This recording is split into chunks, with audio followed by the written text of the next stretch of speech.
I think that the idea of reading from a universal point of view is a fantasy. You read from your own point of view, from a particular place and time, from who you are and what your interests are. The human voice. It's the instrument we all play. It's the most powerful sound in the world. And as you say how you feel, recognize that it is our inward reactivity, our inward egoity. It is the ego that's reacting to what is happening. The challenge with most of us is most of us only view the world through our lens. We're looking at the same pictures and we're using completely different words to describe them because it's all about perception, understanding what people see. Now, is it possible to understand everyone at a deep and meaningful level? To get what really matters to people, no matter how different they are from you?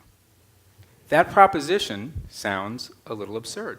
After all, human psychology is really complex. There's no one way to understand everyone, no broad operating principle. people see what they want to see, and they don't always see what you see. And this is one of the challenges. We take on average about 7 seconds to make impressions to others and to take in impressions of others. We then take those impressions to make conclusions about one another. And perception of correctness. I read in a study by John Myhill at University of Haifa that correctness in present-day English and most European languages is based on prestige. So the development of these languages has actually followed the trends of its most elite speakers. We make assumptions about people so quickly and ultimately end up judging them. It's because we grow up watching movies and TV, looking at social media, and even the real-life situations that always distinctly separates the different types of groups. Globalization comes from globe. Hello. And means the worldwide coming together of countries and language barriers. My God. Oh my God. Oh my gosh. Oh my God. We find interesting differences among languages. Kanpai. Kanpai. Konde. Knowing a language is a lot more than knowing a couple words out of a dictionary. It's a lot more than being able to ask someone where the bathroom is. Because you know that there are certain concepts, certain ideas, certain words that are next to impossible to accurately translate from one language to another.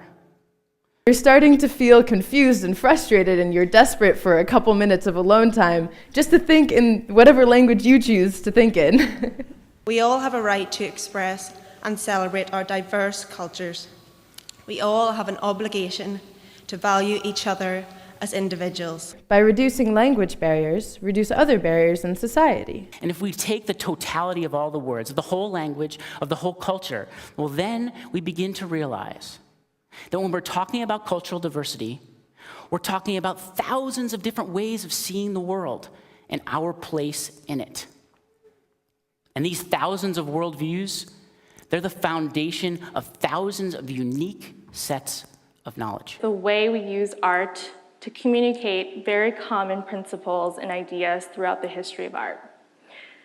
Art is there to ask some of life's most difficult questions. Who are we? How did we get here? And what does it all mean? Understand that painting is a visual language, and as such, you can express yourself more clearly as you learn new words, which means learning new techniques. It has to do with the language. It has to do with the kind of incantatory magic of words. It has to do with what happens to the air as it passes through your lungs as you recite the verses. It has some connection to love and disappointment.